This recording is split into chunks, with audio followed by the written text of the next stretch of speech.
In this video, I'll be attempting to get the Platinum Trophy for Dead Space Remake, but the hardest thing that stands in between me and the Platinum is Impossible Mode, the highest difficulty in the game which has permadeath, so if you die, you lose all your progress starting all the way from the beginning. And I'll be doing this with one gun too, just to make it more interesting. There is a way to cheese Impossible Mode by uploading your save file to the cloud and downloading it, but I want to play it how it's intended to be. I do have some of the trophies, with my last trophy being nearly a year ago. The game begins when you play as Isaac Clarke, a space engineer who was sent to the USG Ishimura from a distress call to investigate and resolve the ship's mysterious communications failure. Isaac and his crew arrived at the ship, but right at the moment they arrived, their shuttle had a malfunction and crashed right into the Ishimura. Surprisingly, nobody responds to their crash, but shortly they find out why. They're attacked by terrifying monsters called necromorphs, and that's when Isaac is forced to be separated by his team. After escaping a crowd of necromorphs, we find a plasma cutter in a workshop. This is the weapon I'll be using for the one gun trophy.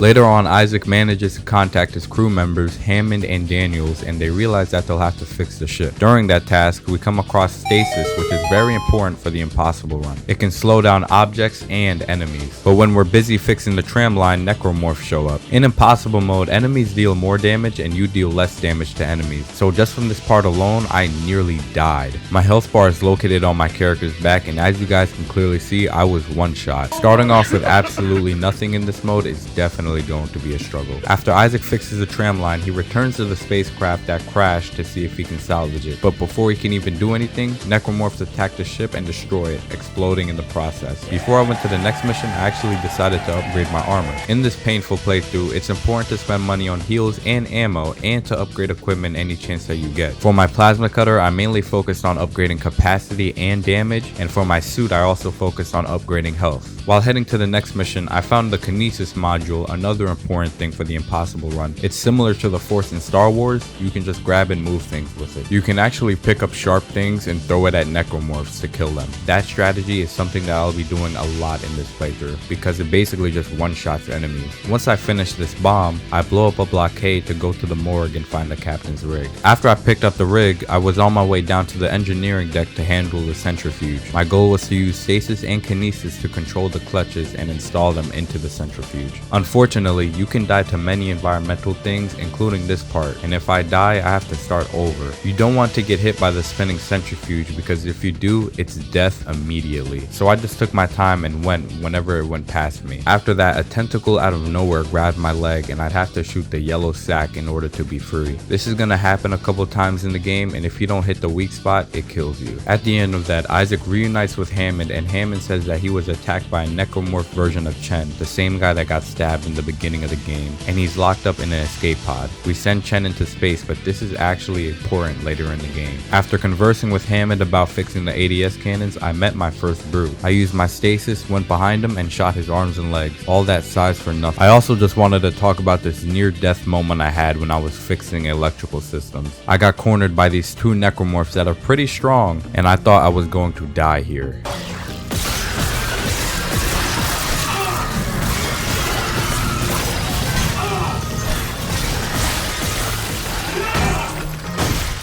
Never doing that again. Shortly after that, I had another close call when these two necromorphs jumped me.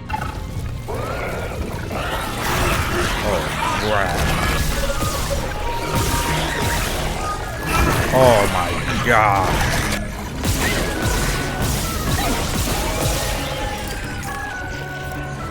Dude, wait. Oh my gosh. Hold on.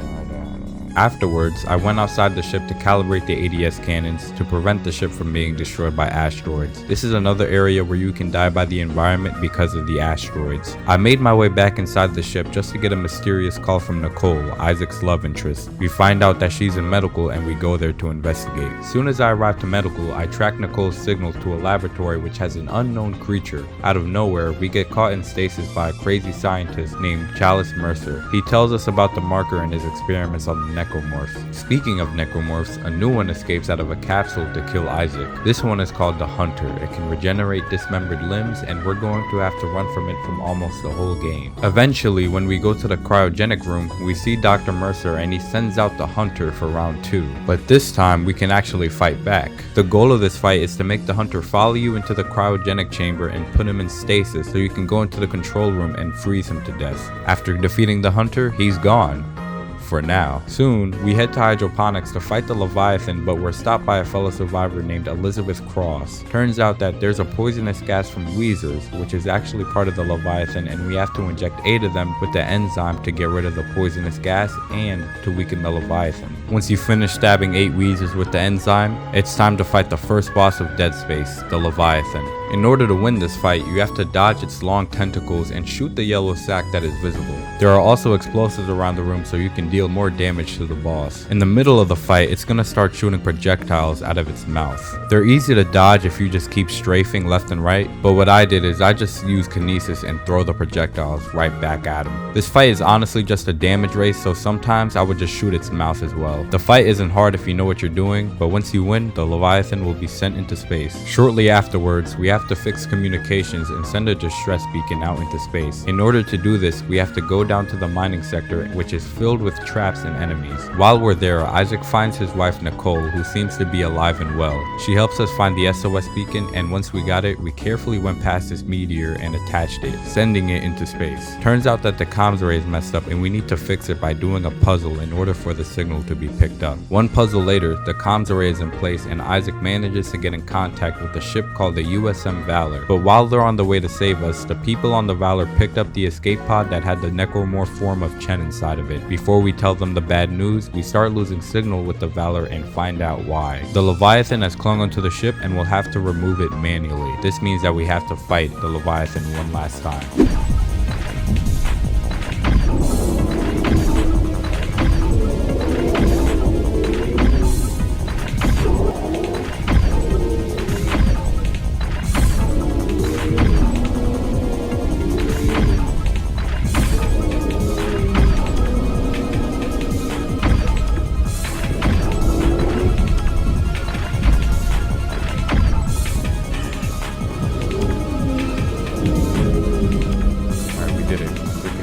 With the Leviathan defeated, Isaac comes into contact with the Valor again, but it's too late. All of the crew are dead and have transformed into necromorphs. Because of this, the Valor crashes into the Ishimura, and now our mission is to explore the Valor and see if we can salvage it and find a singularity core to power a shuttle inside of the Ishimura. Upon arrival, we get a warm welcome from a new enemy called Twitchers. They're incredibly fast, strong, and terrifying. You have to shoot their stasis module that's inside of them in order to slow them down and finish them off. Moments later, we regroup with Hammond to get the singularity core, although Chen shows up and stabs Hammond in the chest, but he sacrifices himself by pushing himself and Chen into the singularity core. What a G. Once the singularity core is retrieved, we escape the exploding ship and go back to the Ishimura. When I was on my way to the next mission, I ran into a little bit of a problem.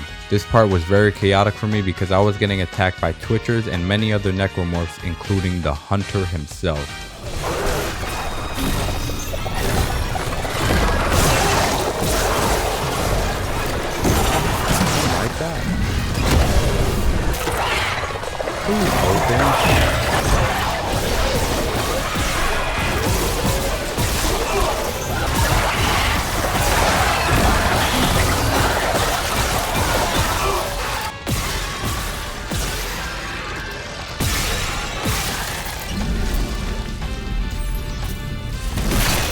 Yo, I almost died right there. Oh my god. I have 1 heal. Afterwards, we come across a doctor named Terrence Kine, and he reveals that below the surface of Aegis 7, there is a gigantic monster called the Hive Mind. My job is now to load the marker onto the escape shuttle and install the singularity core. But then our hunter friend comes out of nowhere, and I guess this time he just wanted a nice little hug. Sadly, no hugs for me because this guy wanted to murder me, so I killed him by lighting him on fire with the thrusters. After killing the hunter, Isaac encounters Mercer, and Mercer gets squished to death by a large tentacle. Mercer pack coming in 5 to 10 business days. After that, I load the marker onto the space shuttle and return to the docking bay to meet Dr. Kyne and Daniels. However, Daniels shoots and kills Dr. Kyne and dips from the hangar with the marker. Turns out that she's been working with the government this whole time. Her goal was to retrieve the marker and keep it a secret from everyone else. Luckily, we meet Nicole in the hangar and we recall Daniel's ship back to the Ishimura. Instead, she's forced to eject out of the ship in a escape pod to Aegis 7. Then Isaac and Nicole board the ship to fly down to Aegis 7 together. Now we made it to the final chapter of the game. The whole point of this chapter is to transport the marker while we're fighting a bunch of necromorphs. And I don't know if you noticed, but I haven't died yet. This part has plenty of scary moments, and if I die here, I have to restart all the way from the beginning and do another 12 hours of gameplay. Once the marker is done transporting, it fires a red beam of energy into the sky, and Nicole gives a weird creepy speech to Isaac talking about making us whole again. Like, what the hell is she talking about? While repairing the gravity tethers, out of nowhere, Daniels has a gun to Nicole's head. Daniels tells Isaac that he's been hallucinating this whole time, and in a huge plot twist, it turns out that Nicole was Elizabeth Cross this whole time. The truth is that Nicole died a long time ago before Isaac even arrived on the Ishimura. Daniels kills Cross, and that's when it's time to escape. We race Daniels back to the landing pad, but when we arrive, she gets murdered by the hive mind, which leads to the final battle in Dead Space. It all comes down to this.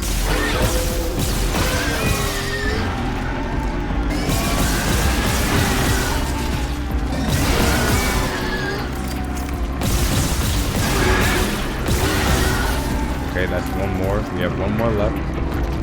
One more left. That's all of them.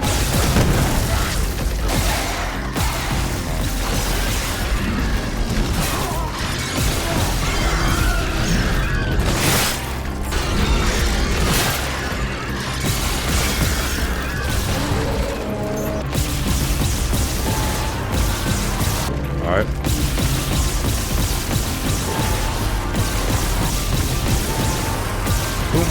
Two more left.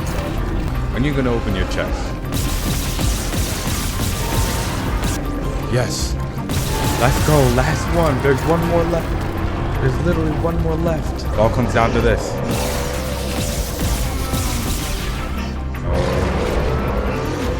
Come on, stay still. Stay still.